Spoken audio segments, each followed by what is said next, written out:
Hi ಎಲ್ಲರಿಗೂ ನಮಸ್ಕಾರ. ಹೇಗಿದ್ದೀರಿ?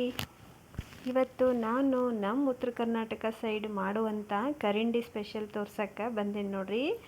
ಇದು ಭಾಳ ಸಿಂಪಲ್ ಐತ್ರಿ. ನಿಮಗೆ ಬಾಯಿ ಕೆಟ್ಟತಿ, ರೊಟ್ಟಿ ತಿನ್ನಕ್ಕೆ ಚಟ್ನಿ ಬೇಕು ಅನ್ನೋರಿದ್ರೆ ಈ ಕರಿಂಡಿ ಒಂದ್ಸಲ ಮಾಡ್ಕೊಂಡು ತಿನ್ನಿರಿ. ಕರಿಂಡಿ ಅಂದರೆ ಏನು ಅಂತ ಕೇಳ್ತೀರಲ್ರಿ. ಕರಿಂಡಿ ಅಂದರೆ ಮೆಣಸಿಕಾಯಿ ಚಟ್ನಿಗೆ ಇದಕ್ಕೆ ಒಂದು ಸ್ವಲ್ಪ ವೆರೈಟಿ ಸಾಮಾನುಗಳನ್ನು ಹಾಕಿದರೆ ಕರಿಂಡಿ ಆಕತ್ರಿ. ಅದು ಏನು ಅಂತ ನಾನು ಸಿಂಪಲ್ಲಾಗಿ ಹೇಳ್ಕೊಡ್ತೇನೆ ಬರ್ರಿ. ನಾನೇನು ಇದಕ್ಕೆ ಭಾಳ ಸಾಮಾನೇನು ಹಾಕಿಲ್ಲ. ಆಮೇಲೆ ನಾನು ಒಂದು 1/4 kg ಅಷ್ಟು ಮೆಣಸಿಕಾಯಿ ಅಷ್ಟೇ ತೊಗೊಂಡಿರೋದಿಲ್ಲ, ಯಾಕಂದರೆ ನಂಗೆ ಸ್ವಲ್ಪ ಬೇಕಾಗಿರೋದಕ್ಕೆ ನಾನು ಸ್ವಲ್ಪ ಮಾಡ್ಕೊಳಕತ್ತೀನಿ. ನಿಮಗೆ ಜಾಸ್ತಿ ಮೆಣಸಿಕಾಯಿ ಬೇಕು, ನಾವು ಭಾಳ ಜನ ಅದೇವ್ರಿ ಏನಾರಿದ್ರೆ ಒಂದು ಅರ್ಧ kg 1 kg ಅಷ್ಟು ಮಾಡ್ಕೋಬೋದು. ಇವಾಗ ನೋಡಿರಿ, ನೀವು ಅದಕ್ಕೆ ಡಬಲ್ ಸಾಮಾನು ಹಾಕ್ಕೋಬೇಕು. ಈಗ ನೋಡಿರಿ, ನಾನು ಸ್ವಲ್ಪ ಕೊತ್ತಂಬರಿ ಕಾಳು ಹಾಕ್ಕೊಂಡಿದ್ದೀನಿ. ನಮ್ಮ ಸೈಡ್ ನಾವು ಹಾಕೋಂಥ ಸಾಮಾನು ತೋರಿಸ್ತಿದ್ದೀನಿ. ಮತ್ತು ಸ್ವಲ್ಪ 1 ಚಮಚದಷ್ಟು ಸಾಸಿವೆ ಕಾಳು ಹಾಕ್ಕೊಂಡೇನಿ. ನೆಕ್ಸ್ಟು 1 ಸ್ಪೂನಷ್ಟು ಜೀರಿಗೆ ಹಾಕ್ಕೊಳ್ಳಿ. ನೋಡಿ, ಇದೇ ಥರ 1 ಸ್ಪೂನಷ್ಟು ಜೀರಿಗೆ ಹಾಕ್ಕೊಳ್ಳಿ. ನಾನು 1/4 kg ಆಗಿರೋದ್ರಿಂದ ಸ್ವಲ್ಪನೇ ಸಾಮಾನು ಹಾಕ್ಕೋತಾ ಇದ್ದೀನಿ. ನೀವು ಜಾಸ್ತಿ ಬೇಕಂದರೆ ಜಾಸ್ತಿ ಸಾಮಾನು ಹಾಕ್ಕೋಬೋದು. ನೆಕ್ಸ್ಟು ಇದಕ್ಕೇನು ಮೆಂತ್ಯಕಾಳು ನಾನು ಹಾಕಿಲ್ಲರಿ. ಕೆಲವೊಬ್ರು ಹಾಕ್ತಾರೆ, ಮೆಂತ್ಯಕಾಳು ಹಾಕ್ತಾರೆ, ಅಗಸೆ ಬೀಜ ಹಾಕ್ತಾರೆ. ನಾನಿಲ್ಲಿ ಒಂದು ಸ್ವಲ್ಪ ಗುರೆಳ್ಳು ಹಾಕ್ತಿದ್ದೀನಿ ನೋಡಿರಿ. ಮತ್ತು ಒಂದು ಸ್ವಲ್ಪ ಬಿಳಿ ಎಳ್ಳು ರೀ. ಬಿಳಿ ಎಳ್ಳಿದ್ರೆ ಬಿಳಿ ಎಳ್ಳು ಹಾಕಿರಿ, ಕರಿ ಎಳ್ಳಿದ್ರೆ ಕರಿ ಎಳ್ಳು ಹಾಕೊಂಡು ಬಿಳಿ ಎಳ್ಳಿದೆ ಬಿಳಿ ಎಳ್ಳು ಹಾಕಿ ತೋರಿಸ್ತಾ ಇದ್ದೀನಿ ನೋಡಿ. ಭಾಳ ಚೆನ್ನಾಗಿ ಬರ್ತೈತೆ ರೀ ಇದು ಕರಿಂಡಿ ಮಾತ್ರ. ಇದು ಎಷ್ಟು ನೀವು ಬಿಸಿಲಿಗೆ ಇಡ್ತೀರಲ್ಲ ಅಷ್ಟು ಚೆನ್ನಾಗಿ ಕಳಿತೈತೆ ನೋಡಿರಿ. ಈಗ ಒಂದು ಸ್ವಲ್ಪ ಬಿಳಿ ಎಳ್ಳು ಹಾಕ್ಕೊಂಡೆ ನೋಡಿರಿ ನಾನು. ಇದಕ್ಕೆ ಸ್ವಲ್ಪ ಬೆಲ್ಲ ಹಾಕ್ಕೋಬೇಕ್ರಿ, ಸ್ವಲ್ಪ ಹಸೆ ಶುಂಠಿ ಮತ್ತು ಬೆಳ್ಳುಳ್ಳಿ. ಭಾಳ ಏನು ಸಾಮಾನು ಬೇಡ್ರಿ ಇದಕ್ಕೆ. ನೀವು ಮನೆಗಿರೋ ಸಾಮಾನ್ದಾಗ ನೀವು ಕರಿಂಡಿ ಮಾಡಿ ಇಟ್ಕೋಬೋದು ನೋಡಿರಿ. ಮಸ್ತ್ ಅಂದ್ರೆ ಮಸ್ತ್ ಬರ್ತದೆ ರೀ ಈ ಕರಿಂಡಿ. ಒಂದು ಸ್ವಲ್ಪ ಅರಿಶಿನ ಹಾಕ್ಕೊಳ್ರಿ, ಸ್ವಲ್ಪ ಹಾಕ್ಕೋಬೇಕ್ರಿ ಅರಿಶಿನ, ಭಾಳ ಹಾಕ್ಕೊಳಕ್ಕೆ ಹೋಗ್ಬೇಡ್ರಿ ನೋಡಿರಿ. ಇವಾಗ ನೆಕ್ಸ್ಟ್ ಉಪ್ಪು ಹಾಕ್ಕೊಳ್ರಿ. ಉಪ್ಪು, ಬೆಲ್ಲ, ಬೆಳ್ಳುಳ್ಳಿ, ಕರಿಬೇವು, ಕೊತ್ತಂಬರಿ ಹಾಕಕ್ಕೆ ಹೋಗ್ಬೇಡ್ರಿ, ತಡೆಯಂಗಿಲ್ಲದು. ಬೆಲ್ಲ ಹಾಕ್ಲಿಕ್ಕೆ ನಡಿತೈತ್ರಿ, ಯಾಕಂದ್ರೆ ಬೆಲ್ಲ ಹಾಕಿದರೆ ಒಂದು ಸ್ವಲ್ಪ ದಿವಸ ಜಾಸ್ತಿ ದಿನ ತಡಿತೈತ್ರಿ ಅದು. ಇಲ್ಲಾಂದರೆ ಇಸ್ಮುರಿ ಟೈಪ್ ಬರುತ್ತೆ ಅಂತ ನಾನು ಬೆಲ್ಲ ಹಾಕಿ ತೋರ್ಸಾಕತ್ತೀನಿ. ನಮ್ಮವ್ವ ನಮಗೆ ಹೇಳ್ಕೊಟ್ಟಂಥದ್ದು ನಿಮಗೆ ತೋರ್ಸಾಕತ್ತೀನಿ. ನಮಗೂ ಏನು ಫಸ್ಟಿಗೆಲ್ಲ ಕರಿಂಡಿ ಮಾಡೋಕ್ಕೆ ಬರ್ತಿರ್ಲಿಲ್ಲ ರೀ, ಇವಾಗ ನಾವು ಕಲ್ತ್ಕೊಂಡೇವೆ ನೋಡಿರಿ.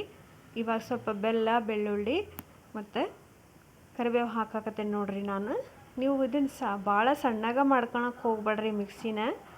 ಭಾಳ ಸಣ್ಣಗೆ ಮಾಡ್ಕೊಂಡ್ರೆ ಸರಿ ಬರಲ್ಲ ಕರಿಂಡಿ ನೋಡಿರಿ ಫ್ರೆಂಡ್ಸ್. ಈ ಕರಿಂಡಿ ನೀವು ಮಾಡ್ಕೊಂಡು ನೋಡ್ರಿ, ಬೇಕಿದ್ರೆ ನೀವೇ ಹೇಳ್ತೀರಿ.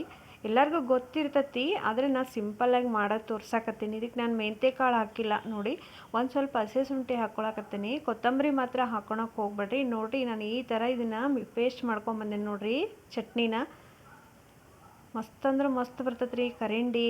ಒಂದು ಸ್ವಲ್ಪ ಮೊಸರು ಮತ್ತು ಒಂದು ಸ್ವಲ್ಪ ತುಪ್ಪ ಬೇಕಾದ್ರೆ ನೀವು ಬಿಸಿ ರೊಟ್ಟಿಗೆ ಹಚ್ಕೊಂಡು ತಿಂದ್ರಿ ಅಂದರೆ ಮಸ್ತ್ ನೋಡಿರಿ. ಈಗ ನೋಡಿರಿ, ನಾನು ಮೊದಲಿಗೆ ಸ್ವಲ್ಪ ಒಗ್ಗರಣೆ ಮಾಡಿ ಇಟ್ಕೊಂಡಿದ್ದೆ. ಒಗ್ಗರಣೆಗೆ ಅಂದರೆ ಏನು ಹಾಕಕ್ಕೆ ಹೋಗ್ಬೇಡ್ರಿ. ಒಂದು ಸ್ವಲ್ಪ ಎಣ್ಣೆ ಹಾಕಿ ಸಣ್ಣಗೆ ಹೆಚ್ಚಿ ಇಟ್ಟಿರ್ತೀರಲ್ಲ, ಬೆಳ್ಳುಳ್ಳಿ ಹಾಕ್ರಿ ಅಷ್ಟೇ ಒಗ್ಗರಣೆ. ಮತ್ತು ನೀವು ಅದಕ್ಕೆ ಜೀರಿಗೆ, ಸಾಸಿವೆ ಏನೂ ಹಾಕಕ್ಕೆ ಹೋಗ್ಬೇಡ್ರಿ. ಸಿಂಪಲ್ಲಾಗೆ ಮಾಡಿ ತೋರ್ಸಕತ್ತೇನೆ ನೋಡಿರಿ ನಾನು. ಇದನ್ನು ನೀವು ಒಂದು ಡಬ್ಬಿ ಒಳಗೆ ಹಾಕಿ ಒಂದು ಪ್ಲಾಸ್ಟಿಕ್ ಕವರ್ ಹಾಕ್ರಿ, ಇಲ್ಲ ಅಂದರೆ ಒಂದು ಅರ್ಬಿ ಕಟ್ಟಿ ಒಂದು 2 ದಿವಸ ಬಿಸಿಲಿಗೆ ಇಟ್ಬಿಡ್ರಿ. ನೋಡಿರಿ ನೀವು, ಅದು ಎಷ್ಟು ಚೆನ್ನಾಗಿ ಕಳಿತೈತಲ್ಲ ಫ್ರೆಂಡ್ಸ್, ಅಷ್ಟು ಚೆನ್ನಾಗಿ ಬರ್ತೈತಿ ಕರಿಂಡಿ. ಮಸ್ತ್ ಅಂದ್ರೆ ಮಸ್ತ್ ಕರಿಂಡಿ ನೋಡಿರಿ. ನಮ್ಮ ಉತ್ತರ ಕರ್ನಾಟಕ ಕರಿಂಡಿ ಅಂದ್ರೆ ನೀವು ಕೇಳ್ತಿರಲ್ಲ ನೋಡಿರಿ. ತಾಯವ್ವನ ಬೈಬ್ಯಾಡೋ ತಿಳಿಗೇಡಿ ನನ್ನ ತಮ್ಮ, ತಾಯವ್ವನ ಬೈಬ್ಯಾಡೋ ತಿಳಿಗೇಡಿ ನನ್ನ ತಮ್ಮ, ಭಾಳ ದಿನದಾಕಿ ಬೈದರ, ಭಾಳ ದಿನದಾಕಿ ಬೈದರ, ಭಾಳ ಮರಗ್ಯಾಳ ಮನದಾಗ, ಭಾಳ ಮರಗ್ಯಾಳ ಮನದಾಗ. ಈ ಥರ ಒಂದು ಬಾಕ್ಸ್ ತೊಗೊಳ್ಳಿ. ನಾನು ಸ್ವಲ್ಪ ಕರಿಂಡಿ ಆಗಿರೋದಕ್ಕಿಂತ ಈ ಸಣ್ಣ ಬಾಕ್ಸೇ ತೊಗೊಂಡಿದ್ದೀನಿ. ನೀವು ಬೇಕಾದ್ರೆ ದೊಡ್ಡ ಬಾಕ್ಸ್ ತೊಗೊಂಡು ಹಾಕ್ಕೋಬೋದು. ಜಾಸ್ತಿ ಕರಿಂಡಿ ಮಾಡಿದರೆ ನೋಡಿರಿ, ನಾನು ತೋರಿಸಿರೋ ಸಾಮಾನು ನೀವು ಡಬಲ್ ಹಾಕ್ಕೊಂಡು ಮಾಡಿದರೆ ಸಾಕು. ಅರ್ಧ kg ಮೆಣಸಿನ್ಕಾಯಿಗೆ ನಾ 1/4 kg ಹಾಕಿ ತೋರ್ಸಕತ್ತೇನೆ, ಯಾಕಂದರೆ ನಾವು 3 ಜನ ಇರೋದ್ರಿಂದ ಸ್ವಲ್ಪನೇ ಹಾಕಿ ತೋರ್ಸಕತ್ತೇನೆ ರೀ. ಒಂದು ಮೆಣಸಿನ್ಕಾಯಿ ಹಾಕ್ಕೊಳ್ರಿ ಒಗ್ಗರಣೆಗೆ. ಒಂದು ಹಸಿ ಮೆಣಸಿನ್ಕಾಯಿ, ಒಂದಿಷ್ಟು ಬೆಳ್ಳುಳ್ಳಿ, ಎಣ್ಣೆ. ತುಂಬ ಚೆನ್ನಾಗಿ ಬರ್ತೈತಿ ಫ್ರೆಂಡ್ಸ್. ಸಿಂಪಲ್ಲಾಗಿ ಕರಿಂಡಿ ಮಾಡೋದು ತೋರಿಸ್ಕೊಡ್ತಾ ಇದ್ದೀನಿ ನೋಡಿ.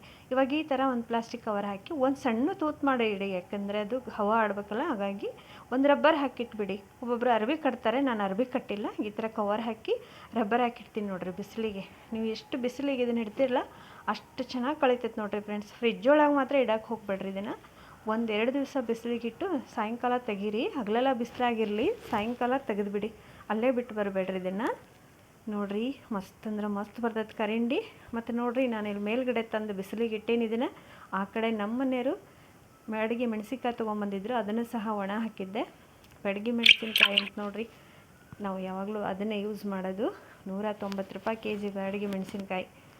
ನೋಡಿರಿ 2 ಕೆಜಿ ಮೆಣಸಿನ್ಕಾಯಿ ಇದೆ ಫ್ರೆಂಡ್ಸ್. ಅದು ಮತ್ತೆ ಸಿಗ್ತೀನಿ, ಕರಿಂಡಿ ಮಾಡಿ ನೋಡಿರಿ. ಬಾಯ್.